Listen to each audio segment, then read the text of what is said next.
Okay, अस्सलाम वालेकुम class. वालेकुम सलाम मैम। आवाज़ क्लियर है आप लोगों को? Yes ma'am. अच्छा, आज हम लोग स्टार्ट करेंगे रीनल सोनोग्राफी। ऑलमोस्ट हमारे एब्डोमिनल स्ट्रक्चर सारे कंप्लीट हो गए हैं। हमने लिवर पढ़ लिया हुआ है, स्प्लीन, पेंक्रियास। आज हम किडनी पढ़ेंगे। Then we will move towards the gynaecological structures and मेरा ख्याल है एक दो और हैं इसके एब्डोमेन के, अगर हम करेंगे ना तो वो रीनल से ही आगे हम लोग फिर अब यूरेटर और यूरिनरी ब्लैडर और उसके बाद जो है फिर हम पैल्विक स्ट्रक्चर सारे पढ़ेंगे। ठीक है, तो जो मेन हमारे पास स्ट्रक्चर्स हैं जिनका हम लोग अल्ट्रासाउंड कर सकते हैं वो एब्डोमिनल, वो हमने स्ट्रक्चर्स पढ़ लिए हैं। इंटेस्टाइन का हम लोग अल्ट्रासाउंड नहीं कर सकते, उसकी रीज़न यही है कि वहाँ पे गैस होती है और समटाइम्स हम लोगों को जो हमारे पास इंटेस्टाइन में बोवल की जो क्या कह सकते हैं वॉल है ना, अगर इन्फेक्शन हो वो हम देख सकते होते हैं। अगर हमारे पास मशीन बहुत अच्छी है, हमारे पास हाई रेजोल्यूशन उसमें है, तो हम उसकी वॉल्स को जो है ना मॉनिटर कर सकते हैं। अदरवाइज जो है ना, ये जो जितने भी जीआई ट्रैक के प्रोसीजर्स हैं वो फ्लोरोस्कोपिक प्रोसीजर है, वो हम बेरियम स्टडीज़ जितनी है ना उसमें हम लोग उसको स्टडी करते हैं। ठीक है, बाकी जो ऑर्गन्स थे वो हम लोगों ने ऑलमोस्ट कंप्लीट कर लिए। आज हम स्टार्ट करेंगे रीनल सोनोग्राफी। एक मिनट।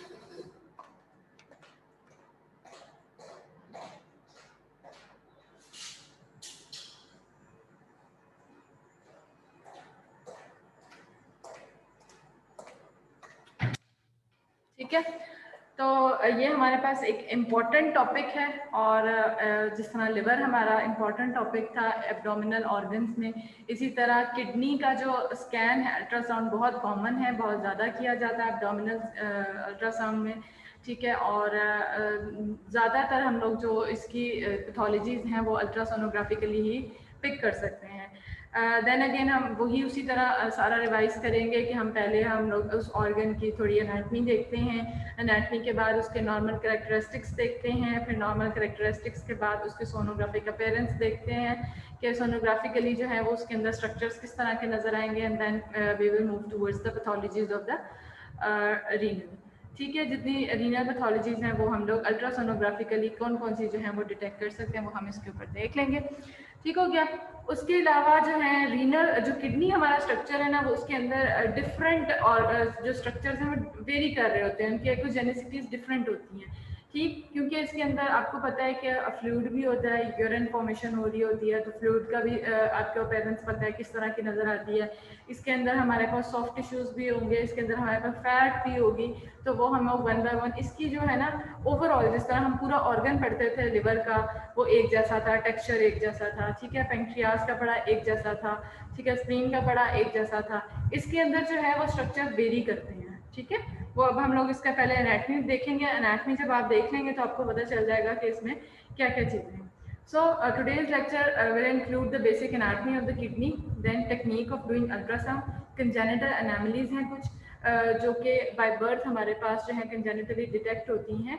ठीक, वो कौन कौन सी हो सकती हैं, pathological condition and their appearance on ultrasound, वो कौन कौन सी हैं, cystic diseases, infections, renal calculi, जिस तरह स्टोन्स बड़े ज़्यादा कॉमन है, किडनी स्टोन्स जो है वो हम लोग अल्ट्रासाउंड के ऊपर डिटेक्ट कर सकते हैं। फिर जो है न्यूप्लाज्म, रीनल पैरेनकाइमल डिजीजेज, ट्रॉमा है, वैस्कुलर डिजीजेज हैं जो कि हम डॉपलर पे डिटेक्ट करते हैं, वो भी बहुत ज़्यादा इसमें कॉमन है, और इस रीनल अल्ट्रासाउंड, रीनल डॉपलर हम किया जाता है इसको। ठीक है, फिर इसके अंदर आ गया नेफ्रोकैल्सिनोसिस। ठीक है, ये डिफरेंट हमारे पास पैथोलॉजिकल कंडीशंस हैं that will appears on ultrasound. One by one इसको स्टार्ट करते हैं, moving towards the anatomy. First we will know the anatomy of kidneys के। हमारे पास दो होती हैं किडनीज, पता है हमें, बीन शेप है। किस लेवल पे हमारे पास है, T12L4 के लेवल पे हमारे पास किडनीज, एक राइट और एक लेफ्ट पे पेयर्ड ऑर्गन्स पड़े होते हैं। On the posterior wall kidneys are retroperitoneal organs. Right kidney is slightly lower than the left because ऊपर जो है इसके लिवर पड़ा होता है। Liver is a big structure. ठीक है, तो हमारे पास एक बिग ऑर्गन है, उसकी वजह से जो हमारे राइट किडनी है वो स्लाइटली जो है ना लोअर होती है compare to the left kidney. ठीक है, due to the liver. With contraction of the diaphragm, both kidneys move by as such as 2.5 centimeter downwards जब हम लोग इंस्पिरेशन करते हैं पेशेंट की, जब भी हम लोगों ने अगर स्कैनिंग भी करनी होती है, ड्यूरिंग स्कैनिंग भी हम पेशेंट को कहते हैं कि डीप इंस्पिरेशन लें, and due to the movement of diaphragm तो वो 2 से 2 सेंटीमीटर तक डाउनवर्ड मूव करती है किडनीज, ठीक। Right kidney is posterior inferior to the liver and gallbladder and left kidney is inferior medial to the spleen. अब इसके सराउंडिंग स्ट्रक्चर्स हैं, we note that right side पे हमारे पास लिवर है, ठीक है, और हमारी लेफ्ट साइड पे स्प्लीन और क्या है हमारे पास, वहाँ पे स्प्लीन है और इस तरफ हमारे पास लिवर और गॉल ब्लैडर है जो कि इसके ऊपर बना होता है। एड्रीनल ग्लैंड्स आपको पता है दे आर ग्लैंड्स जो कि हमारे दोनों किडनीज के ऊपर जिस तरह एक ट्रायंगुलर स्ट्रक्चर है, वो उस स्ट्रक्चर के उसमें हमारे किडनीज के बिल्कुल ऊपर इस तरह पड़े होते हैं, ठीक है। Adrenal glands are superior anterior medial to each kidney, medial borders are hilus because the kidneys are bean shape, उनको बीन शेप की वजह से उनकी जो मीडियल साइड है वो थोड़ी सी कनकेव होती है, वो हाइलम बनाती है और उधर से हमारे पास स्ट्रक्चर्स हैं वो पास करते हैं किडनी के अंदर और जो कुछ निकलते हैं, कुछ वेसल्स हैं, यूरेटर है, ठीक है। ये हमारे पास जो है ना इसकी एनाटॉमी होगी, ठीक है। जिस तरह हम लोगों ने एक फेशिया पढ़ा था डैट इनक्लोजेस द लिवर, इसी तरह हमारे पास गिरोटास फेशिया है डैट इनक्लोजेस द किडनी, और ये एक पेरिनेफ्रेटिक फैट है, ठीक है, डैट इनक्लोजेस द किडनी। पतली सी एक फेशिया लेयर होती है जो कि किडनी के अराउंड हमें एक फैटी लेयर अल्ट्रासोनोग्राफिकली जो है वाइट कलर की नज़र आती है जिसने सराउंड किया हुआ है किडनी को, that is known as Gerota's fascia, ठीक है। फिर हमारे पास साइनस है, हाइलम जो है उससे हमें पता है कि वेसल्स, नर्व्स और लिम्फेटिक्स, यूरेटर, ये चीज़ें जो है उसके अंदर पास कर रही होती हैं थ्रू द हाइलम। अब हम किडनी के अंदर चले जाते हैं तो किडनी के अंदर किडनी पेल्विस होता है, ठीक है, जो कि हमारा यूरिन फॉर्मेशन में रोल प्ले करता है। उसके अंदर कैलसेस होते हैं, माइनर और मेजर कैलसेस, माइनर मिलके मेजर कैलसेस बनाते हैं। फिर हमारा रीनल पेल्विस बनाएंगे, रीनल पेल्विस फिर यूरेटर, यूरेटर से यूरिनरी ब्लैडर, ठीक है। वो मैं डायग्राम में आपको दिखाती हूँ कि किस तरह इसका ड्रेनेज होगा। ये तो हो गया पेल्विस जहाँ से हमारी यूरिन फॉर्मेशन होगी, जो हमें एनेपिक स्ट्रक्चर आएगा। जो किडनी का पैरेन्काइमा है वो किस तरह का होता है, उस पैरेन्काइमा के अंदर हमारी किडनी के अंदर कॉर्टेक्स होगा और मेडुला होगा। Cortex is the site of the urine formation that contains the nephrons, और medulla contains pyramids that pass urine to minor calyces, और वो फिर मेजर कैलसेस, और मेजर कैलसेस से पेल्विस, एंड पेल्विस से यूरेटर के अंदर। These are the structures that are found in the kidney, और इन्हीं देखो इतने सारे स्ट्रक्चर्स हैं, इसी वजह से जो है हमारी किडनी के अंदर जो है डिफरेंट एक्वोजेनिसिटीज हमें मिलती हैं। हाइलम हमारा जो है वहाँ से हमारी वेसल्स, और पेल्विक जो पेल्विस है जहाँ से यूरिन जो है बाहर यूरेटर में आता है वो नज़र आता है। फिर हमारे इसकी पैरेन्काइमा कैसा है, मिडुला, फिर उसके बाद कॉर्टेक्स, और ये सारी चीज़ें जो हमें किस तरह की नज़र आती हैं ऑन अल्ट्रासोनोग्राफिकली, ठीक है। These are the normal structure that are found in the kidney. ये किडनी का अगर हम लोग एक डायग्राम देखते हैं तो दिस इज द कनकेविटी जो कि एक हाइलम है। उधर से हमें अगर स्ट्रक्चर्स देखें तो दो हमें वेसल्स ऊपर नजर आ रही हैं, one is the renal artery and the other one is the renal vein, ठीक है। ये और ये हमारा जो ब्लू कलर का नजर आ रहा है दिस इज द पेल्विस, ठीक। ये जो डायलेटेड यहाँ पे स्ट्रक्चर, इस जगह को हम कहते हैं रीनल पेल्विस, ठीक है। इसमें क्या होता है कि ये जो यूरिन है इधर पहले पैरामिड्स बने हुए हैं ये, ठीक है। ये हमारा जो सबसे आउटर मोस्ट है ये हमारा कैप्सूल है जो कि मैंने बताया था फैटी होता है, और गिरोटास फेशिया जो है वो इंक्लोज करता है किडनी को। This is the renal capsule. फिर आगे ये जो ऑरेंज कलर का है दिस इज द कॉर्टेक्स, जो पैरेन्काइमा है किडनी का, उसके अंदर दो चीज़ें होती हैं। Number one is the cortex जो कि ये ऑरेंज कलर का नजर आ रहा है, and these triangular structures that are found in the parenchyma are the medullary pyramids, ठीक है। फिर हमारे पास ये जो है ये माइनर और मेजर कैलसेस होते हैं। जो छोटी वाली आपको पीछे नजर आएंगी दीज आर द माइनर कैलसेस जो मिलकर बड़े कैलसेस बनाती हैं मेजर कैलसेस, ठीक है। यूरिन फॉर्मेशन पैरामिड से होके मेजर और माइनर में आएगी, फिर major calyces and then renal pelvis, renal pelvis से इधर यूरेटर एंड यूरेटर से यूरिनरी ब्लैडर, ठीक है। ये आ गई हमारी किडनी की एनाटॉमी, ठीक। ये भी वही सारे स्ट्रक्चर्स हैं, कैप्सूल बताया, रीनल साइनस, रीनल कॉर्टेक्स, ठीक। ये थोड़ा सा वो डायग्राम में बताया हुआ था, ये स्ट्रक्चर्स आपको थोड़े से क्लियरली इस पे नजर आ रहे हैं, ठीक है। ये मेडुला आ गया हमारे पास, पैरामिड्स, ये ट्रायंगुलर स्ट्रक्चर्स आ गए, renal column and kidney lobe, ये ठीक है।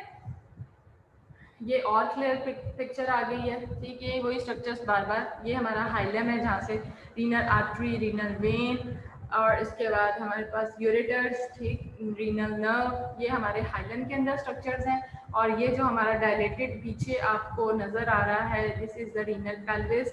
रीनल पेल्विस की इंपॉर्टेंस इसलिए ज़्यादा, ये डायलेटेड स्ट्रक्चर है, मोस्टली जो है ना हमारे स्टोन्स यहाँ से आके यहाँ पे रीनल पेल्विस के अंदर स्टक कर जाते हैं, ठीक है। तो रीनल पेल्विस जो है उधर से ये हमें ब्लैक नजर आएगा, रीनल पेल्विस कैलिसिस, जो माइनर मेजर ग्रंथि रीनल पेल्विस बनाएंगे, and then ureter, because there is a urine in this structure, ठीक है। जो फ्लूइड होगा वो हमें एनाफेक हमारे अल्ट्रासाउंड के ऊपर नजर आएगा, ठीक हो गया। This is the anatomy. अब हमारे पास रीनल स्ट्रक्चर कौन कौन से, दोबारा, outer cortex, inner medulla. Cortex extends into the medulla between the pyramid as renal columns, and medulla is composed of 12 pyramids. Apex of the pyramid is renal papilla, ठीक है। ये जो एपेक्स बना रहे हैं ट्रायंगुलर सा पिरामिड का, this is what, papilla. ये 12 हमारे पास पिरामिड्स आ गए, ठीक है। और ये पीछे हमारे पास कॉर्टेक्स है ये, और दरमियान में हमारे पास मेडुला, और ये बाहर हमारे पास कैप्सूल हो गया। सो this is the normal anatomy, normal structure that can be seen in the kidney, ठीक है। इन रीनल स्ट्रक्चर्स को, अब ये दोनों साइड पे हमें किडनीज नजर आ रही हैं, दीज आर द यूरेटर्स, ठीक है, जो किडनी, पेल्विस और देन यूरिनरी ब्लैडर के अंदर सारा ड्रेन करेंगी हमारा यूरिन। खैर, एनाटमी क्लियर हो गई। अब इसी एनाटमी को हम सोनोग्राफिकली देखते हैं कि सोनोग्राफिकली हाउ दे अपीयर्स, ठीक है।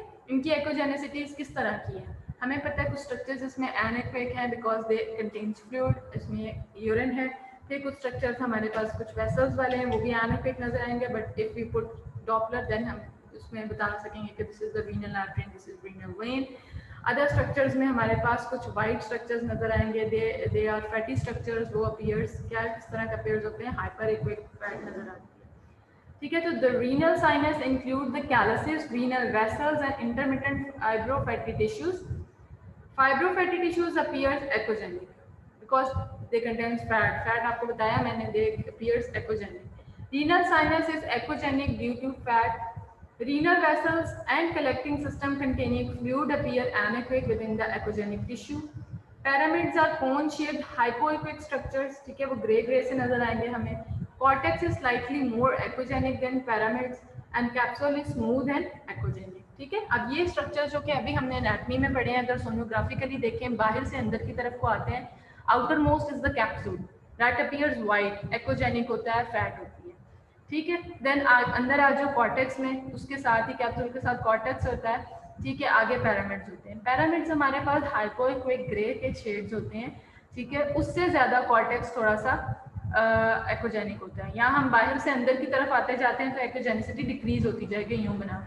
सबसे outermost is the capsule that appears echogenic, then cortex उससे कम एक्वोजेनिक, ठीक है. देन पैरामिड्स हाइपोइक्विक, ठीक है. फिर हमारे पास कलेक्टिंग सिस्टम जो कि यूरिन कलेक्ट कर रहा है और हमारी कुछ वेसल्स हैं, एनेक्विक, ठीक है. फिर उसके अंदर जो साइनस नजर आ रहा है दरमियान के अंदर, they appears echogenic due to the fibrofatty tissue, ठीक है.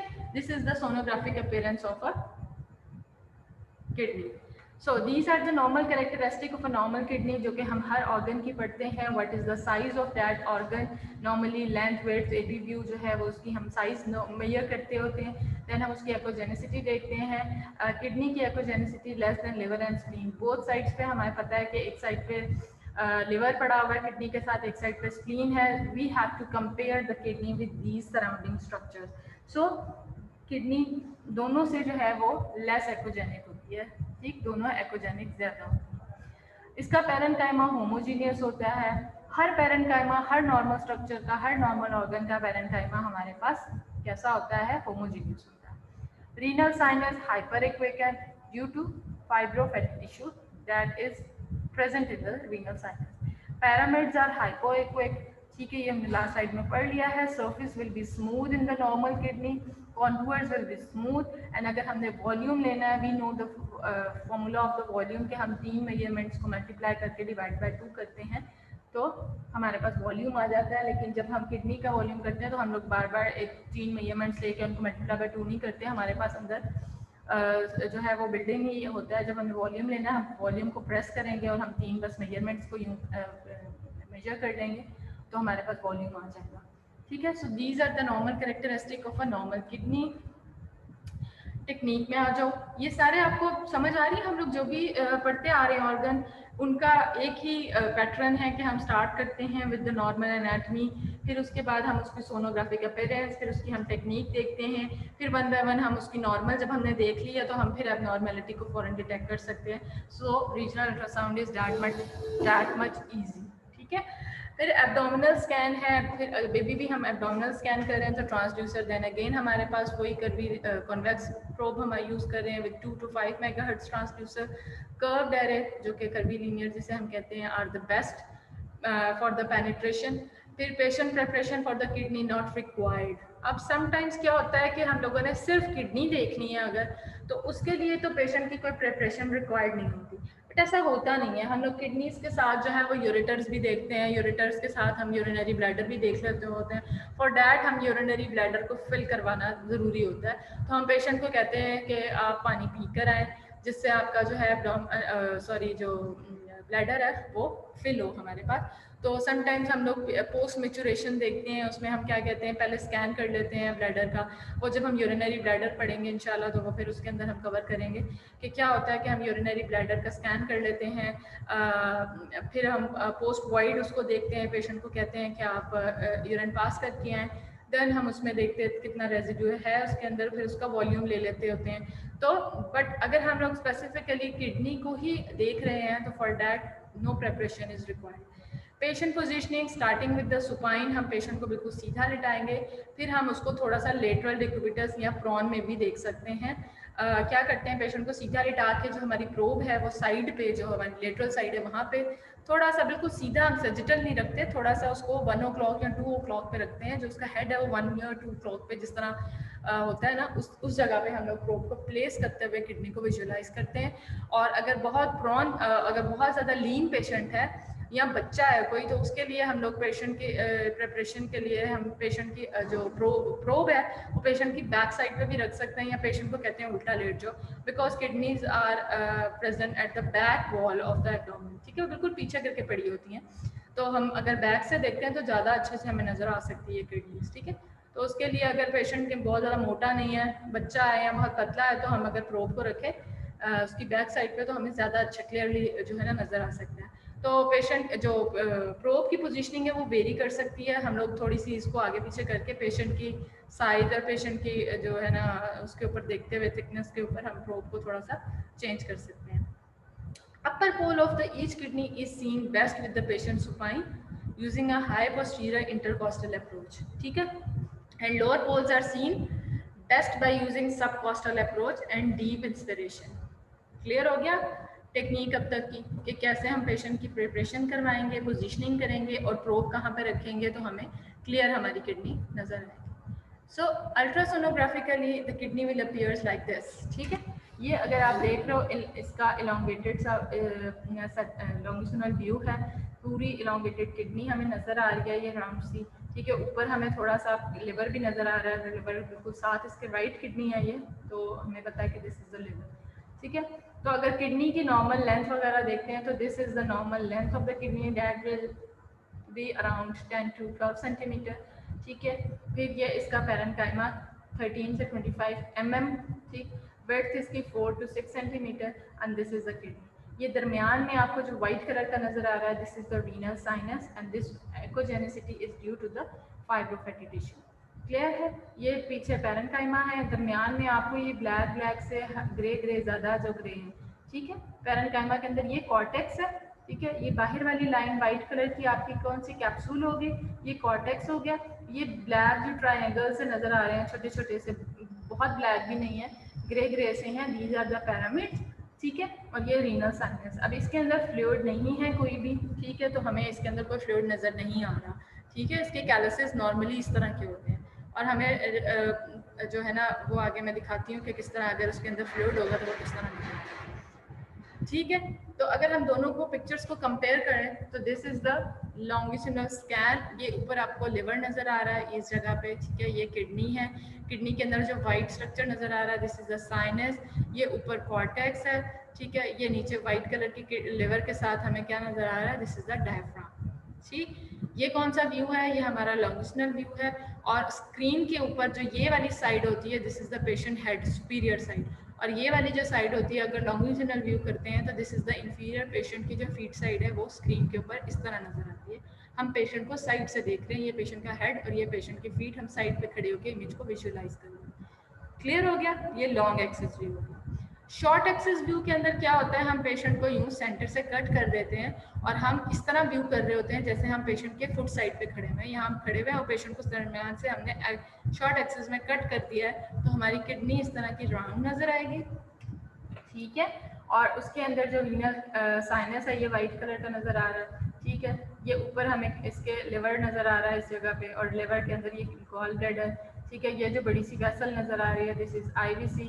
अच्छा, एओर्टा और आईवीसी वैसे हमें पता है कि जो आर्टरी होती है वो बिल्कुल वेल डिफाइंड होती है, उसकी जो मार्जिन होती है, जो वेन्स होती हैं ना वो कंप्रेसिबल होती हैं, अगर हम उसके ऊपर प्रोब या प्रेशर डालते हैं ना तो वो थोड़ी सी डिफॉर्म सी हो जाती हैं, ठीक है, तो आईवीसी देख रहे हो थोड़ी सी इस तरह करके पड़ी हुई है, बिल्कुल गोल नहीं पड़ी हुई, तो अगर बिल्कुल राउंड होती तो that will be of aorta, ठीक है। So this is the short axis view of the right kidney, this is the long axis view जिसके ऊपर हमारे पास ये जो शेडोज आ रहे हैं, these shadows are of rib shadow, जो ब्लैक कलर के नजर आ रहे हैं, ठीक है, दोनों साइड्स पे, ये देख लो इधर और इधर, शॉर्ट एक्सिस व्यू, ठीक है, स्प्लीन, और ये लेफ्ट साइड पे आ गए तो this is the left kidney.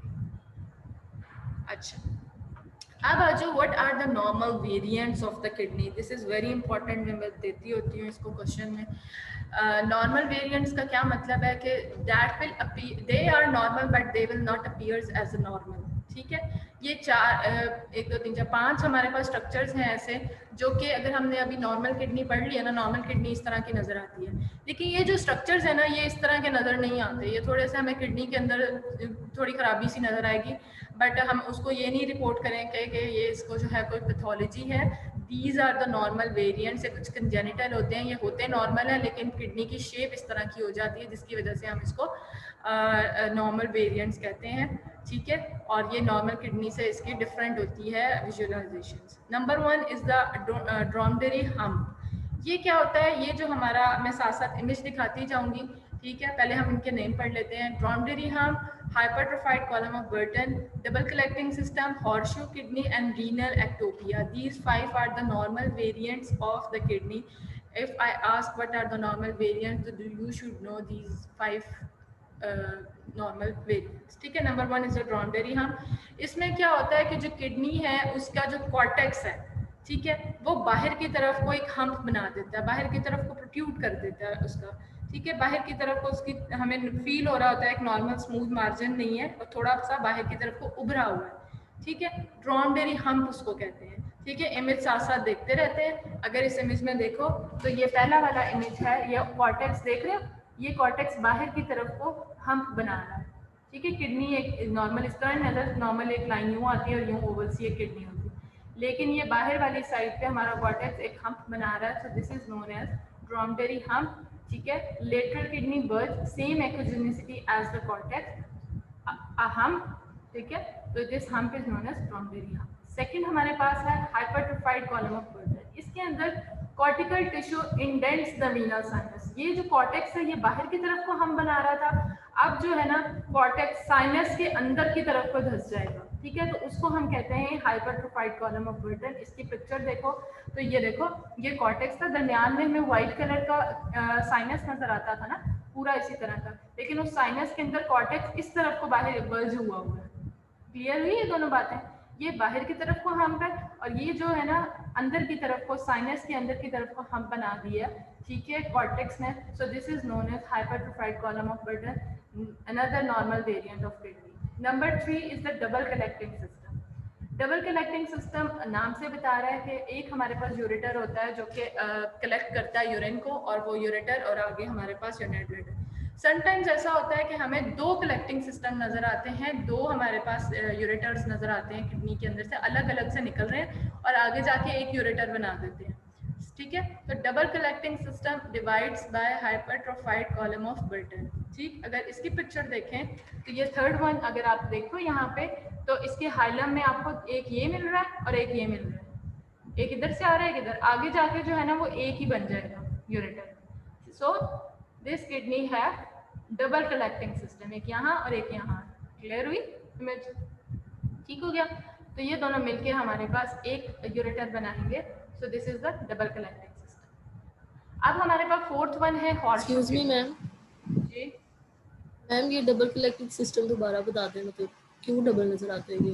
Ureter होता है जो कि कलेक्ट करता है यूरिन को। क्लियर है? यूरिन को कलेक्ट यूरेटर ही करेगा ना, एक ही होता है हमारे पास। जब दो हमें नजर आएंगे तो डबल हो जाएंगे। डबल कलेक्टिंग सिस्टम जो हमारे पास सिस्टम है कलेक्टिंग करने का, वो ट्यूब जो है वो दो किडनी के अंदर से कलेक्ट करके आगे यूरेटर में यूरेटर एक बना देगी। ठीक है। अगर हम इस इमेज को देखें तो there are two collecting system, एक यहाँ और एक यहाँ। आगे जाके ये दोनों एक ही बना रहे हैं, यहाँ पे दो में डिवाइड हो रहे हैं, एक इधर एक इधर।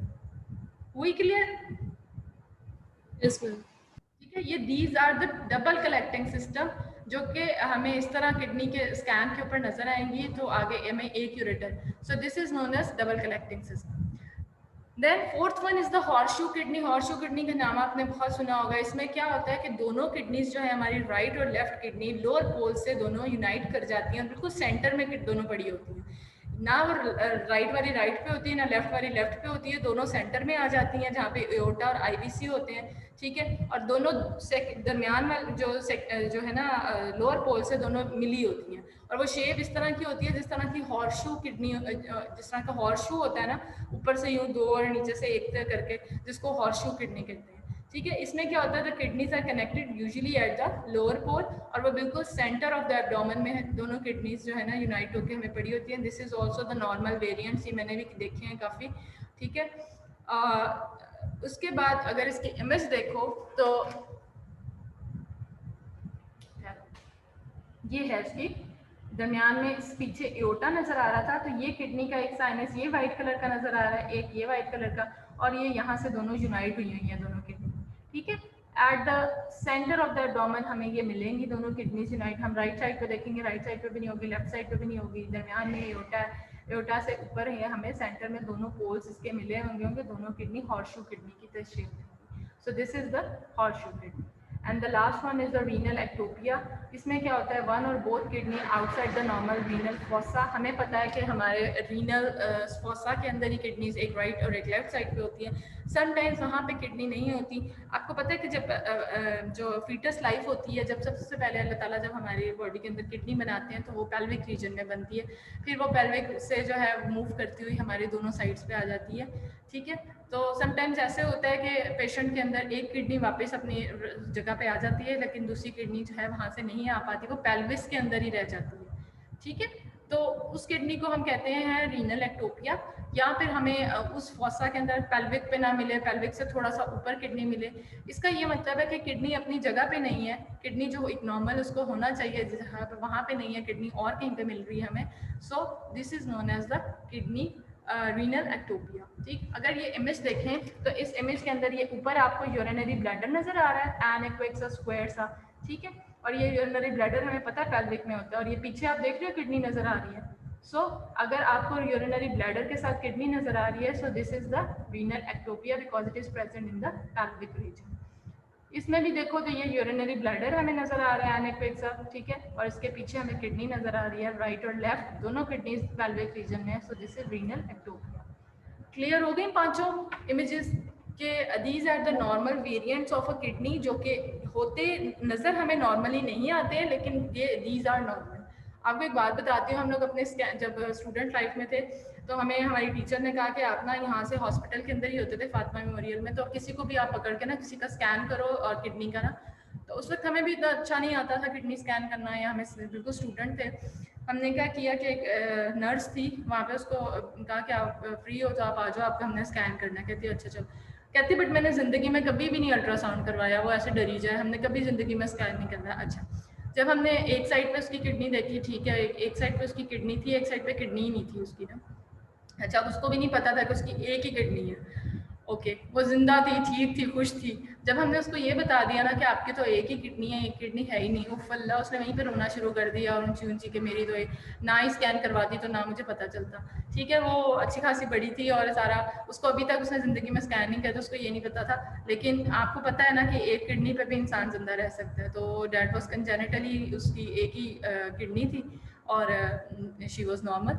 ठीक है, तो इस तरह भी होता है। तो जो है या फिर वो हमें अपनी जगह पे नहीं मिलती है, पैल्विक रीजन में मिल जाती है, लेकिन वो मिली नहीं थी, एक ही किडनी थी उसकी।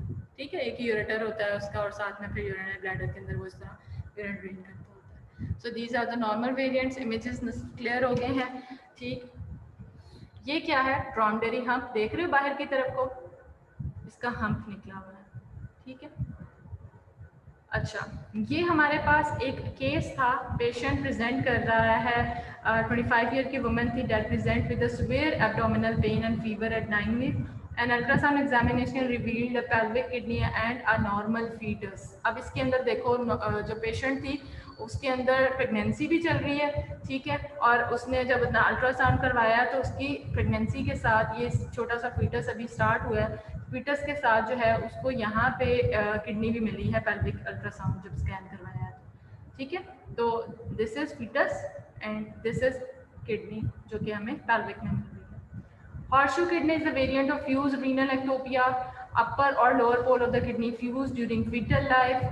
ठीक है, ये हमारे पास इसकी डायग्राम इस तरह जो नॉर्मली किडनीज होती हैं दोनों साइड पे, बट हॉर्सशू में लोअर पोल ज़्यादातर जो है वो फ्यूज हो जाता है और वो शेप बनाता है एक हॉर्स शू की तरह, जो कि हमें सेंटर ऑफ एब्डोमेन, एओर्टा जहाँ पे होता है उसके पीछे मतलब एओर्टा उसके पीछे नजर आता है, उसके आगे हमें यूँ किडनी हॉर्स शू की फॉर्म में मिलती है। So this is the horse shoe kidney.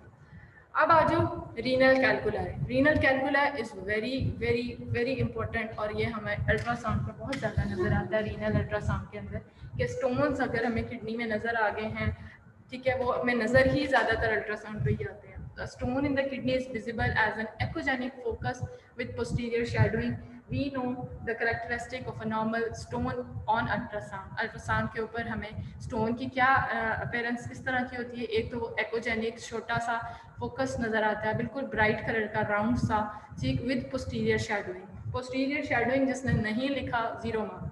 ठीक है, सो स्टोन का इम्पोर्टेंस ये है कि उसके पीछे हमें शेडोइंग नज़र आती है। ठीक, variable in size and number, different size और डिफरेंट नंबर के हो सकते हैं, एक भी हो सकता है, एक से ज़्यादा भी हो सकता है। The location of the stone with respect to calyx should be describe. A stone in the renal pelvis will cause some degree of associated hydronephrosis. जैसे मैंने पीछे बताया था कि पेल्विस की बहुत इंपॉर्टेंस है कि इसके अंदर मोस्टली स्टोन्स जो आए ना स्टक हो जाते हैं। ठीक, अब उसके अंदर स्टक हो गए, पीछे प्रेशर बढ़ गया, पीछे प्रेशर बढ़ने की वजह से हाइड्रोनेफ्रोसिस हो जाएगी। ठीक है, सारा का सारा प्रेशर उस किडनी के अंदर डेवलप, उसके अंदर हमें जो है ना फ्लूइड ही फ्लूइड नज़र आएगा और डिफरेंट जो है ना डिग्री के हमारे पास हाइड्रोनेफ्रोसिस होते हैं। वो आगे बढ़ा बताती हूँ, माइल्ड होता है, स्वेयर होता है। ठीक है, वो हम लोग डिफरेंट उनको कैटेगराइज कर लेते हैं हाइड्रोनेफ्रोसिस को। अगर आगे ब्लॉकेज हो गई है यूरेटर में तो पीछे हाइड्रोनेफ्रोसिस हो जाएगी। A staghorn calculus is a large stone in the pelvis extending to the upper and the lower pool. अगर आपको रीनल पेल्विस के अंदर एक बड़ा सा स्टोन नज़र आ रहा है विद स्पाइक्स, उसके से स्टैग हॉर्न उसको कहते हैं, स्टोन जो होता है ना उसके इस तरह के निकले होते हैं स्पाइक से, बड़ा सा वो होता है स्टोन। ठीक है, वो हमें पेल्विस के अंदर मिलता है। वो जो है ना वो स्टक कर देता है पूरे के, ऑब्स्ट्रक्ट कर देगा पूरे पेल्विस को और यूरिन जो है वो हमारा पीछे प्रेशर बढ़ जाएगा और वो that will appears as a hydronephrosis on ultrasound. If it only extend to the upper or the lower pole calyces, it is known as the partial staghorn stone. ठीक है, आप देखो इस इमेज के अंदर ये वाइट कलर का, what is this? This is a stone with the posterior shadowing. कितना क्लियर नजर आ रहा है कि हमें वाइट कलर का stone with the posterior shadowing, this is the normal characteristic for stone to detect the stone, to diagnose the stone. ठीक है, ये किडनी थी, किडनी के अंदर हमें माइल्ड सा हाइड्रोनेफ्रोसिस भी नजर आया है। ठीक, हमें फ्लूइड नजर आ रहा है किडनी के अंदर, और ये अगर हम देखें तो पोस्टीरियर शेडोइंग के साथ वाइट कलर का स्मॉल फोकस नजर आ रहा है। There is a kidney stone. इसको मेजर कर लेंगे कितना इसका लेंथ है। अब ये देखो, ये मल्टीपल स्टोन्स है, एक ये पड़ा हुआ है वाइट कलर का, एक ये पड़ा हुआ है, एक ये पड़ा हुआ है। ठीक है, और इसके पीछे देख रहे हो शैडोइंग, इसके पीछे शैडो देख रहे हो, इसके पीछे शैडो, ठीक है। अगर इस तरह के वाइट कलर के हमें किडनी में स्टोन नजर आ रहे हैं, ठीक है, तो these are the kidney stones along with the posterior shadow. अच्छा, समटाइम्स ऐसा होता है इतना छोटा स्टोन होता है कि हमें नजर ही नहीं आता, उसका पोस्टीरियर शैडो ही उधर किडनी के अंदर ही खत्म हो जाता है, हमें नजर ही नहीं आ रहा होता है, बहुत छोटा सा स्टोन होता है। अगर हम लोग उसके ऊपर डॉपलर डालें ना तो वो हमें इस तरह का ट्विंकलिंग इफेक्ट देता है। जहाँ पे स्टोन पड़ा होगा ना वहाँ पे जिस तरह स्टार्स नहीं ब्लिंक करते, वहाँ पे हमें ये कलर जो है ना ब्लिंक होना शुरू हो जाएगा अगर वहाँ पे कोई स्टोन पड़ा होगा। So this is the way to detect a stone, ठीक है। समटाइम्स हमारे पास स्मॉल स्टोन्स पड़े होते हैं जो कि इतने क्लियर नजर नहीं आते, पीछे शेडो भी नहीं नजर आ रहा होता, छोटे छोटे से स्टोन्स होते हैं, तो उनके ऊपर अगर हम डॉपलर डालते हैं तो that will appears like a twinkling effect, वो ट्विंकलिंग इफेक्ट देते हैं, छोटे छोटे स्पार्क्स हमें नजर आएंगे, उसके अंदर कलर स्पार्क होता नजर आएगा। क्लियर है? अगर स्मॉल स्टोन्स हैं, अगर डॉपलर डालेंगे that will appear as a twinkling. ठीक, ये हमारे पास स्टोन पड़ा हुआ है, ठीक, इसको मेजर किया हुआ है, पोस्टीरियर शैडोइंग हो रही है किडनी के लोअर पोल के ऊपर। Then what is hydronephrosis? There is a accumulation of fluid in the renal calyces, pelvis या renal sinus के अंदर अगर हमें fluid मिल रहा है तो वो क्या है हमारे पास hydronephrosis है। Hydronephrosis fluid का accumulation है, so that will appear anechoic area instead of being echogenic. Finger sign, क्योंकि कैलिसेस आपने देखे थे डिफरेंट, इस तरह अगर आप फिंगर्स को यूं खोल के रखो तो एक छोटी बड़ी बड़ी बड़ी, वो जो है ना हमारे पास फिंगर्स की तरह कैलिसेस हैं जो कि सारे के सारे फ्लूइड को इकट्ठा करके, जिस तरह हैंड है ना वो रीनल पेल्विस है और पीछे आर्म है वो यूरेटर है, इस तरह सारा इसका ड्रेन सारा यूरिन होता है, फिंगर से हमारे हैंड में आता है जो कि हैंड समझ लो कि रीनल पेल्विस है, और रीनल पेल्विस से आर्म में जा रहा है तो आर्म हमारे पास यूरेटर है। ठीक, तो finger sign dilatation of the pelvic calcareal system in the hydronephrosis connects like a finger. Always check for the post void changes. Sometimes ऐसे होता है कि हम उसको डायग्नोज तो कर देते हैं कि दिस इज हाइड्रोनेफ्रोसिस। समटाइम्स ऐसा होता है पेशेंट जो है ना, हम अपने डिपार्टमेंट में जब पेशेंट को वेट कराते हैं, इतनी ज़्यादा लंबी लाइन लगी होती है और हम कहते हैं कि जनाब पानी पी के आना है। कुछ पेशेंट होते हैं उनसे जो है ना यूरिन जो है होल्ड ही नहीं हो रहा होता है। ठीक, वो क्या होता है कि वो देखा होगा आपने कभी डिपार्टमेंट में, क्या होता है हमारा प्लीज स्कैन पहले कर लें, हमारा तो ब्लैडर फटने वाला हो रहा है, हमसे यूरिन और नहीं रोका जा रहा। ठीक, अगर बहुत ज़्यादा उसने पानी पी लिया, यूरिन जो है उसके यूरिनरी ब्लैडर में इतना ज़्यादा था कि वो बैक प्रेशर मतलब उसने बिल्ड कर लिया, जो यूरिन है वो यूरेटर में ऊपर की तरफ को जो है फ्लूइड जाना शुरू हो गया, उसकी वजह से किडनी में भी जो है हमें फ्लूइड नज़र आ रहा है। ठीक है, सो होता वो नॉर्मल ही है, लेकिन हम उसको स्कैन करेंगे तो हमें उसमें फ्लूइड नजर आएगा, हम उसको हाइड्रोनेफ्रोसिस कह सकते हैं। अगर हमें हाइड्रोनेफ्रोसिस मिल रही है तो हम पेशेंट को कहते हैं एक दफ़ा आपने ना आप स्कैन कर लिया, हमने रिपोर्ट कर लिया, अब आप एक दफ़ा अपना यूरिन पास करके आए तो दोबारा हम आपका स्कैन करेंगे। ठीक है, अगर हमें दोबारा इसी तरह का फ्लूइड नजर आ रहा है किडनी में, देन तो हम उसको रिपोर्ट कर देंगे हाइड्रोनेफ्रोसिस, उसको कैटेगराइज कर लेंगे माइल्ड, मॉडरेट या सीवियर में। ठीक है, और अगर उसको यूरिन पास करने के बाद वो नॉर्मल हो गया, यूरिन आगे की तरफ को मूव कर गया हुआ है, ठीक है, तो वो नॉर्मल किडनी नजर आ रही है, so that was normal, that was not hydronephrosis. Clear हुई ये बात? तो always check for the post void changes.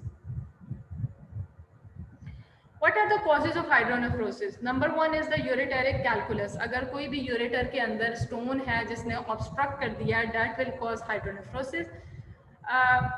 PUJ obstruction. What is PUJ? Pelvic ureteric junction. ठीक है, pelvic जो पीछे हैंड था हमारा, फिंगर्स तो कैलिसेस आ गया, ठीक है, फिर आगे हैंड पेल्विस हो गया और आगे जो हमारा हैंड आर्म है वो यूरेटर है। तो हैंड और जहाँ पे रिस्ट बन रही है, समझ लो हमारी रिस्ट जो है ना, जहाँ पे पेल्विक और यूरेटर का जंक्शन बनता है, दोनों का वो रिस्ट है हमारे, तो उस जंक्शन को हम कहते हैं PUJ। और इधर जो है ना स्टोन के ऑब्स्ट्रक्ट होने के बहुत ज़्यादा चांसेस होते हैं इस जंक्शन के ऊपर, PUJ पेल्विक और यूरेटरिक जंक्शन। ठीक है, उधर ऑब्स्ट्रक्शन हो गई है, उसकी वजह से भी हाइड्रोनेफ्रोसिस हो गई।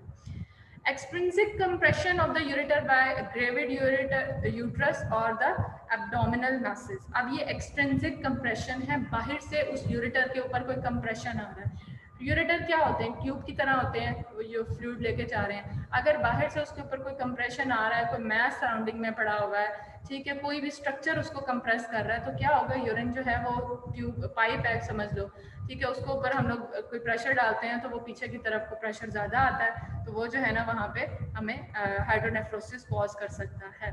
Then central obstruction due to enlarge prostate, bladder carcinoma या यूरेथ्रल स्ट्रक्चर, ये भी सारी जितनी भी आगे जितने हमारे पास स्ट्रक्चर हैं, जितना भी हमारा ये सिस्टम है, यूरिनेट सिस्टम है, इसमें कहीं पे भी ऑब्स्ट्रक्शन हुई है तो वो हमारे बैक पे प्रेशर बढ़ाएगा और वो हाइड्रोनेफ्रोसिस कॉज कर सकता है। So any obstruction in the renal cell system will cause hydronephrosis.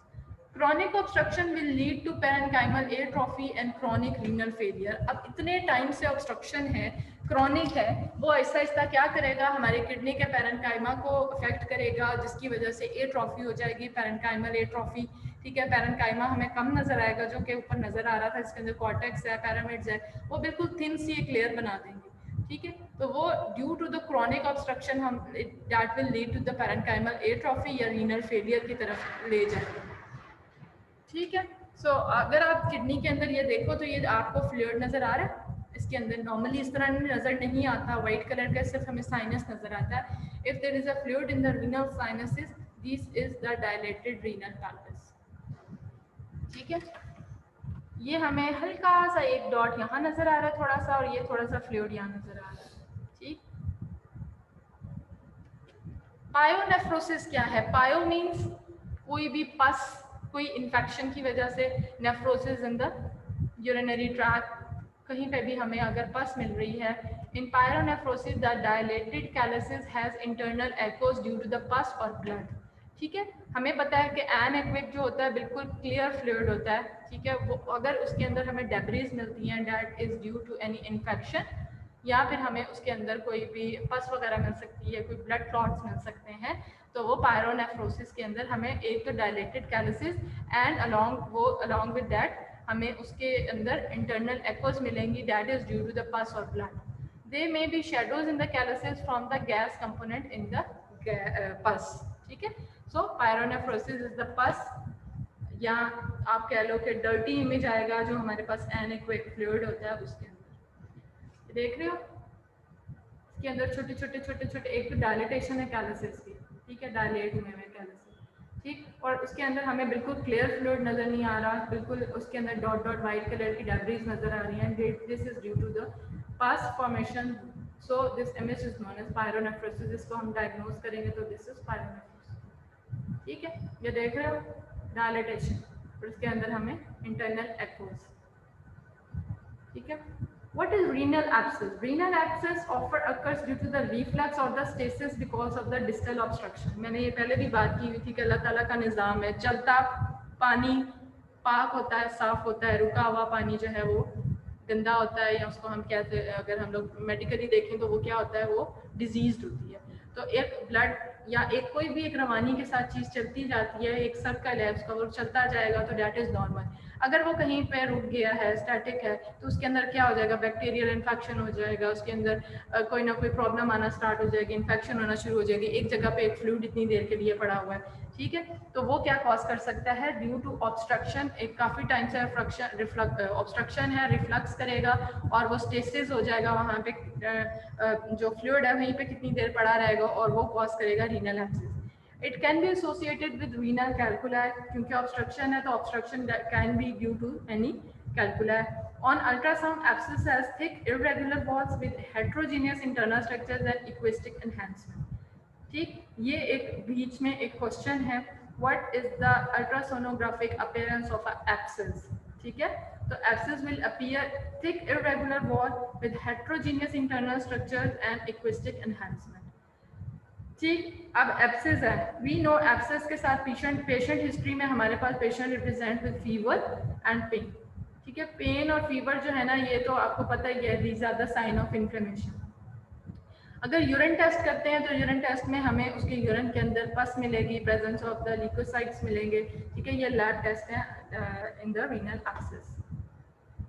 पेरिनेफ्रिक abscess क्या होता है कि हमारे पास जो है abscess will appear around the renal, ठीक है, perinephric sepsis and fluid collection is seen with renal obstruction and pyelonephritis. On ultrasound fluid is seen as a hypoechoic area around the kidney. ठीक है, पेरी है ना, perinephric abscess around the kidney outside the renal capsule with internal echoes and enhancement. It is seen as an irregular mass with a thick wall and internal septations. So ultrasonographically आप जब भी किसी abscess को देखोगे तो irregular thick wall with internal septations या internal debris हमें मिलेंगी। तो these are the signs of abscess on ultrasonography. ठीक है, ये ऊपर लिवर, ये नीचे किडनी। ठीक है, नॉर्मल है, एबनॉर्मल है? नॉर्मल है। ठीक है, हमें किडनी में कुछ ऐसी चीज, रीनल साइनस बड़े क्लियर नजर आ रहे हैं, वाइट कलर का है। ठीक है, ये पैरामिड्स नजर आ रहे हैं। ठीक है, ये रीनल कॉर्टेक्स है वाइट कलर का, कोई हमें पेरी फ्लूइड नजर नहीं आ रहा। ठीक है, इसके बाहर वाइट साइड पे कोई फ्लूइड नजर आ रहा है? नो फ्लूइड, तो दिस इज नॉर्मल। अच्छा, renal trauma. Renal trauma present with the pericapsular haemorrhage. जिस तरह हमने स्प्लीन में पढ़ा था, जब भी ट्रॉमा किसी स्ट्रक्चर का होता है ना, तो उसके अराउंड हमारे पास फ्लूइड अक्यूमुलेट हो जाता है। That fluid is of blood. ठीक है, वो फिर टाइम के साथ साथ हमें उसकी अपीयरेंस, हमने जिस तरह स्प्लीन में पढ़ा था, इसी तरह renal trauma present with the pericapsular haemorrhage और फ्रैक्चर किडनी। ठीक है, ultrasound shows fluid collection within the kidney or outside the renal capsule. In case of severe renal trauma, fluid or blood can be seen in the peritoneal fluid. ठीक है, renal trauma उसी तरह है जैसे spleen में हमें fluid नजर आता था, अराउंड पेरिकैप्सुलर हेमरेज हमें बन जाता है, एंड उसका जो अपीयरेंस है वो according to the age differ करता है। ठीक है, अब ये देखो किडनी है, किडनी के अंदर आप देख रहे हो इस जगह भी फ्लूइड मिल रहा है हमें, यहाँ पे भी फ्लूइड मिल रहा है, इसके अराउंड मिलेगा फ्लूइड, ये मिला है फ्लूइड इधर। तो ये, और अगर हिस्ट्री देखेंगे तो पेशेंट कहेगा कि कंप्लेन है उसकी ट्रॉमा की, गिरा है, एक्सीडेंट हुआ है, तो हमें इस तरह उसके अंदर around the kidney haemorrhagic fluid नजर आएगा। ठीक है, ये उसके अंदर फ्लूइड नजर आ रहा है किडनी के अंदर। ठीक है, ओके।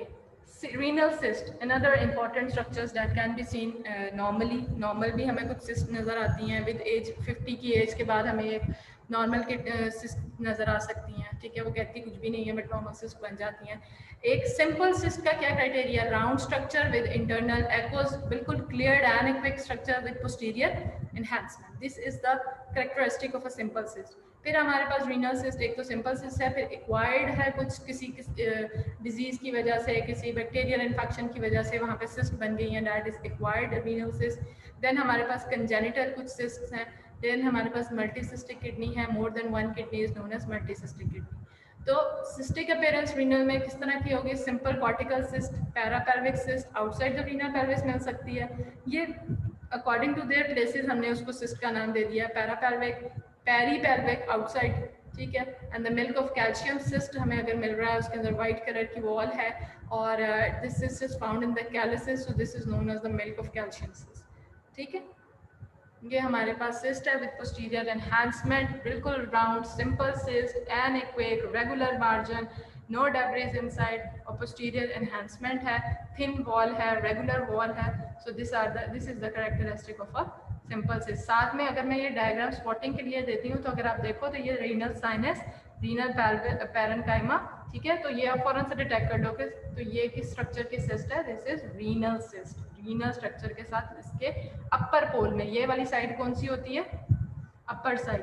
ठीक है, पूरी इलांगेटेड किडनी नजर आ रही है ना, तो ये पेशेंट की हेड साइड होती है, ये फुट साइड, तो अपर पोल के ऊपर हमें एक बड़ी सी सिस्ट नजर आ रही है। ठीक हो गया। फिर ये देखो अपर पोल पे एक और हमें सिस्ट राउंड सी नजर आ रही है, ये सिस्ट पड़ी हुई है अपर पोल पे। कंजेनिटल रीनल डिजीजेस कौन कौन सी हो सकती हैं? Number 1, adult polycystic kidney disease. Polycystic में हमारे पास मोर देन वन सिस्ट नजर आती है। ठीक, it manifest itself in the third decade of life. On ultrasound kidneys are bilaterally enlarged, they contain innumerable cysts of variable sizes, along with the kidney cyst also presents in the liver, spleen and pancreas. ये congenital disease है, आपको congenitally जो है kidney मिल सकती हैं, sorry kidney के cyst मिल सकती हैं नॉर्मल किडनी के अंदर, मोर देन वन, और वो सिर्फ उस किडनी में नहीं मिलेंगी, लिवर में भी मिल सकती हैं, स्प्लीन में भी मिल सकती हैं। This is a congenital renal disease। अच्छा, इन्फेंटाइल पॉलीसिस्टिक किडनी डिजीज में क्या होता है कि it presents on ultrasound as a bilateral enlarge kidney which are hyper echoic. Cysts are multiple, microscopic, therefore they are not visible on ultrasound. ठीक है, अब इसके अंदर क्या है, इसके अंदर छोटी छोटी सी सिस्ट हमें इतनी ज़्यादा मिल रही होती हैं, मल्टीपल सिस्ट हैं, हमें इतनी छोटी होती हैं कि समटाइम्स हमें नज़र ही नहीं आ रही होती अल्ट्रासाउंड के ऊपर, लेकिन वो हमें हेट्रोजीनियस अजीब सा पैटर्न सा उसके ऊपर निकाल रही होती है इन्फेंटाइल पॉलीसिस्टिक किडनी के अंदर। ठीक है, ये देख रहे हो छोटी छोटी सी, ये तो थोड़ी बड़ी है, हमें अल्ट्रासाउंड के ऊपर क्लियरली नज़र आ रही है। समटाइम्स ऐसा होता है कि इतनी छोटी होती है कि हमें इस तरह लग रहा होता है कि सारा का सारा फ्लूइड ही है। ठीक है, ये देख रहे हो छोटी छोटी सी किडनी, पॉलीसिस्टिक किडनी, देख रहे हो पॉलीसिस्टिक किडनी। अब हमारे पास ये तो हम आ गई थी फ्लूइड फिल्ड डिजीजेज। अब हमारे पास सॉलिड मैसेज की क्या क्या स्ट्रक्चर्स हो सकते हैं। अगर रीनल के अंदर हमें कोई सॉलिड स्ट्रक्चर नज़र आ रहा है, that might be of cancers, ठीक है, वो कोई बिनाइन भी हो सकते हैं, मैलिग्नेंट भी हो सकते हैं। ठीक है, तो अगर हमें बिनाइन स्ट्रक्चर्स मिल रहे हैं, कोई मैस मिल रहा है, कोई एनेक्विक स्ट्रक्चर नहीं, हाइपोइक्विक स्ट्रक्चर मिल रहा है, वो बिनाइन भी हो सकता है स्ट्रक्चर, या मैलिग्नेंट भी हो सकता है। बिनाइन में मोस्ट कॉमन इन एंजियोमाइलोमा, ये एक बिनाइन फॉर्म है रीनल मैस की। It contains fat muscles and blood vessel. On scan, it appears a small, well-defined, solid echogenic mass. ठीक है, एंजियोमायोलाइपोमा। ठीक है, ये ट्यूमर है, ट्यूमर का आपको पता ही है, जब भी हम उसके अंदर डॉपलर डालते हैं तो हमें उस मैस के अंदर फ्लो नजर आता है। ठीक है, ये हमें हाइपोइक्विक सा एक मैस किडनी के अंदर मिल रहा है। मैलिग्नेंट कौन कौन से मैसेज हो सकते हैं, डिफरेंशियल डायग्नोसिस है, सिर्फ नेम याद कर लो।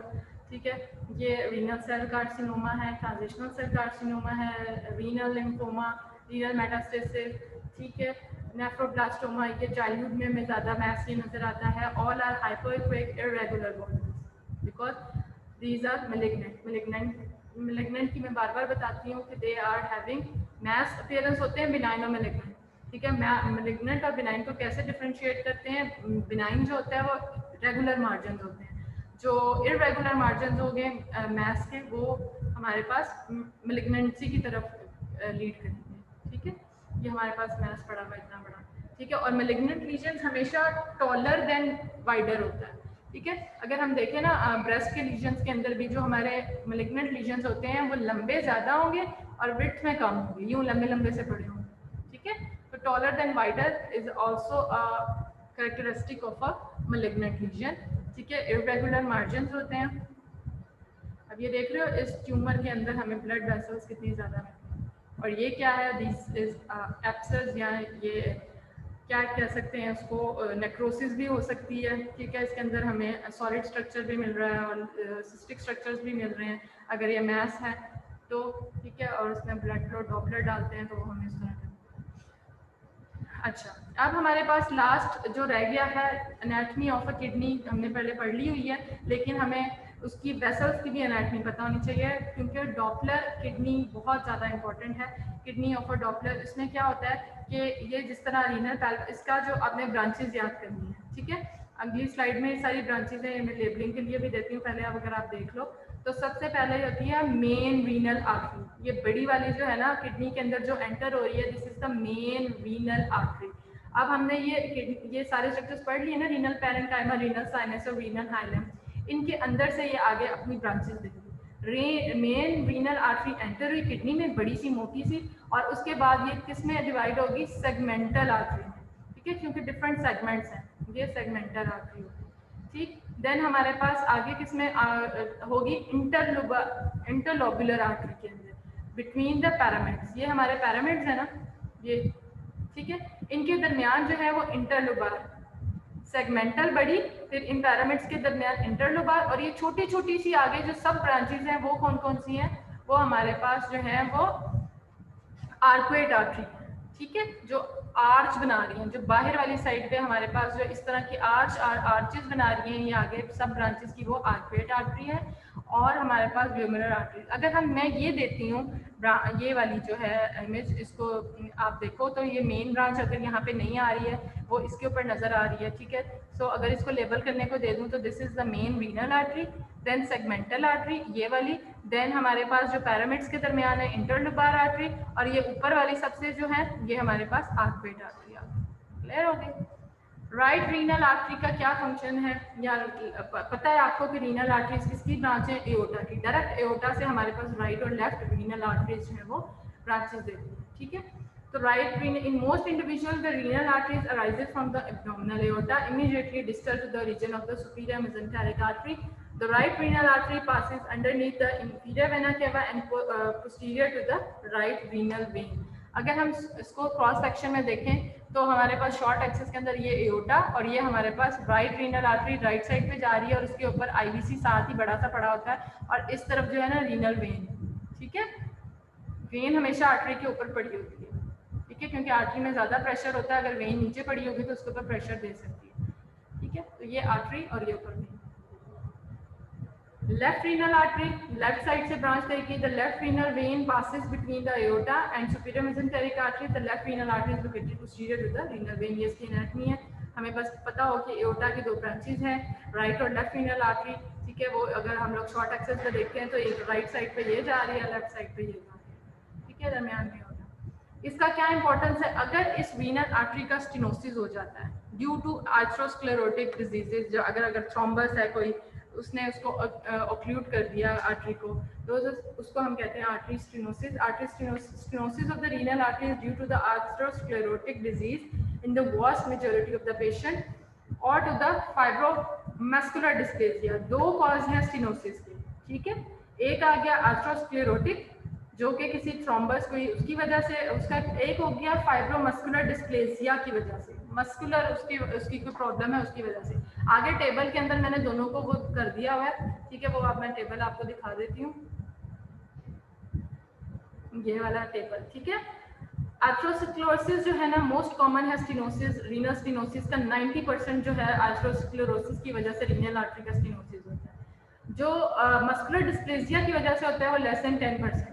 एज दोनों में देख लो, this is above the after the age of 50 and young patients में जो है ना इस वजह से स्टेनोसिस हो सकता है. Gender more common in male, more common in the female. Location proximal 1 centimeter of the main renal artery branching points and the middle of the renal artery. This table is important. Post stenotic dilatation इसमें rare है, इसमें frequent है, ठीक है. Direct sine क्या होते हैं इसके ये एथेरोस्क्लेरोसिस के? नंबर 1 फोकल कलर अलाइजिंग, ठीक, कलर ब्रूड. जो याद करने वाली चीज है सिर्फ एक, ये पीक सिस्टोलिक वॉल्यूम जो है ना, पीक सिस्टोलिक वेलोसिटी जो है 180 सेंटीमीटर चली जाती है इस स्टेनोसिस के अंदर, ठीक है. ये चीज इसमें याद करने वाली है डायरेक्ट साइन के अंदर, ठीक है. ये उसकी आर्टरी की उसकी वेव फॉर्म है, रीनल आर्टरी स्टेनोसिस, ठीक है. This is due to the hypertension population. Atherosclerosis main common है, दूसरा फाइब्रोमस्कुलर डिस्प्लेसिया. दोनों टेबल मैंने उसमें, बाकी ये अनकॉमन कुछ स्टेनोसिस की कॉजेज है. दो कॉमन है जिनको मैंने इस कलर में दे दिया और वो टेबल में आप देखिए. नॉर्मल जो डॉपलर की वैल्यूज होती हैं ना वो ये होती हैं रीनल की. उसका पीआई इतना होता है, आरआई इतना होता है, पीक सिस्टोलिक 140 तक नॉर्मली जाती है, ठीक है. मैक्सिमम चली जाएगी 180 होगी. अगर 180 से ज्यादा है peak systolic velocity then there is a stenosis, जिसकी वजह से उसकी पीक सिस्टोलिक वेलोसिटी बढ़ जाती है, जो कि मैंने नीचे आपको बताया कि मेन पॉइंट जो याद करने वाला है ये नॉर्मल वैल्यूज हैं. जब भी हम नॉर्मल रीनल आर्टरी का डॉपलर लेंगे तो पीआई इतना होना चाहिए, आरआई इतना और पीक सिस्टोलिक वेलोसिटी इतनी होनी चाहिए, ठीक है. एक्सेलरेशन टाइम और एक्सेलरेशन इंडेक्स और ये सारी चीजें SD ratio. This is the normal values of the normal renal kidney, ठीक है. ये हमने टेबल पढ़ लिया है. ये हमने डॉपलर के साइन देख लिए हैं. रीनल आर्टरी स्टेनोसिस के अंदर ये देख रहे हो, ये डॉपलर स्कैन डाला है, इसके ऊपर कलर देख रहे हो किस तरह ब्रांचेस हमें मिल रही हैं डॉपलर की. और ये हमारे पास स्पेक्ट्रम है, ठीक है. This is the stenosis. अच्छा, रीनल आर्टरी स्टेनोसिस को हम लोग टार्डस पावर्स वेव फॉर्म भी कहते हैं. लास्ट पॉइंट है ये, ठीक है. इस टार्डस पावर्स को क्या कहते हैं? Longer rise time tardus. और पावर्स का क्या मतलब है? लो पीक वेलोसिटी या पीक सिस्टोलिक वेलोसिटी पावर्स, ठीक. हमें अगर वेव फॉर्म मिलती है ना तो यूं मिलती है नॉर्मली, तो हमें यूं ऊपर नीचे यूं मिले. टार्डस में लॉन्गर राइज टाइम एक आराम से ऊपर जा रहा है, आराम से नीचे आ रहा है, लॉन्गर राइज टाइम. और पावर्स लो वेलोसिटी जो है हमें पीक सिस्टोलिक वेलोसिटी, ये यूं जाके यूं मिलता है. नॉर्मली तो हमें ये पीक, मैम आपकी आवाज बहुत कम.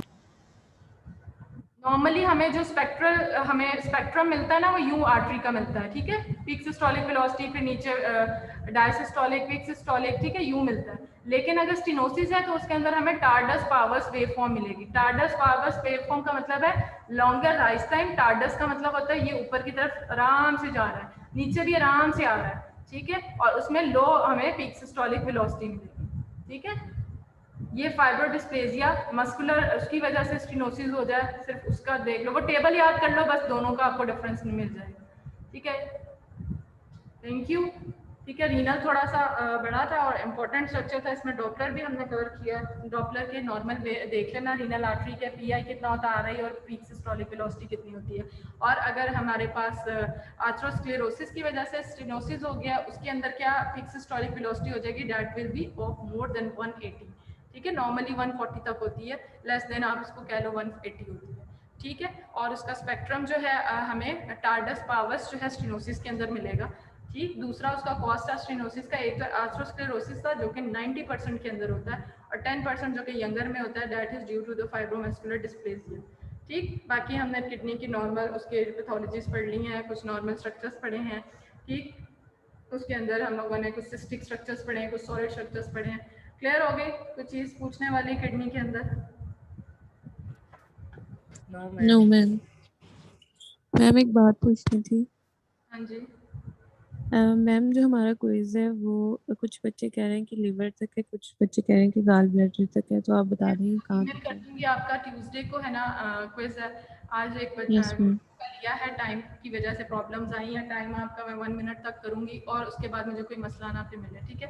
कम टाइम की वजह से प्रॉब्लम आई है, ठीक है। 1 मिनट तक का आपका टाइम है, आपको सिलेबस की भी ईमेल आ जाएगी। और प्लीज़ जिनको ईमेल नहीं आती है, खुदा का वास्ता एलएमएस खोल के अनाउंसमेंट में भी देख लिया करो, ठीक है। कोई नहीं देखता, आप लोगों को हर चीज़ मैसेज या फ़ोन करके बताने पड़ते हैं।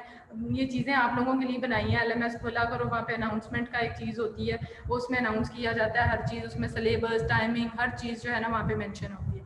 और आपको जब कह दिया गया है 1 हफ्ते पहले से कि आपका एलएमएस के ऊपर होना है, तो अपने जिन जिन के ब्लॉक हैं एटलीस्ट वो ठीक करवाओ। नहीं तो दूसरा ऑप्शन यही है कि आप यूनिवर्सिटी आके मुझे हार्ड में उसी टाइम पे, जिस टाइम वो टाइम होता है उस टाइम के बाद मेरे पास कोई ना आए, उसी टाइम पे मेरे पास बैठो, मैं आपको हार्ड में दूँ, आप मुझे पेपर दे के देख लो। अगर आपका नहीं वो पोर्टल ऑन खुल रहा है या कुछ ऐसा मसला है, 2 ऑप्शन है। 1 हफ्ते का टाइम है, अगर आप नहीं ओपन करा सकते तो क्या, मुझे नहीं समझ आती आप लोगों को एंड टाइम पे क्यों ये सब चीज़ें याद आती हैं, ठीक है। सिलेबस मैं आपको बता दूंगी कौन कौन से लेक्चर्स हैं, ठीक। एमसीक्यूज होंगे 20 एमसीक्यूज, टाइम आपका 1 मिनट का होगा, आपने वहीं पे सिलेक्ट करने हैं, वहीं पे सॉल्व करना है एलएमएस के ऊपर। और कोई मसला होता है अनाउंसमेंट खोल के देख लिया करो, एक दिन पहले या उस वक्त भी देख लिया करो, क्या पता कोई न्यूज़ चेंज हो जाए, कुछ हो जाए, ठीक है। तो ये एलएमएस और ये सब चीज़ें आपको लिए बनाई हुई हैं, अगर किसी को ईमेल नहीं आती है तो एलएमएस तो सबके पास है ना, वो खोला करो। मैम फर्स्ट 6 लेक्चर्स है ना, आपने बोला था कि मैं आपको क्लियर आपको ईमेल कर दूंगी, मैंने अभी आपको बताया, मैंने पेपर नहीं बनाया, मैंने अभी देखा नहीं है कौन कौन से हैं, तो मैं आज आपको देख के जाके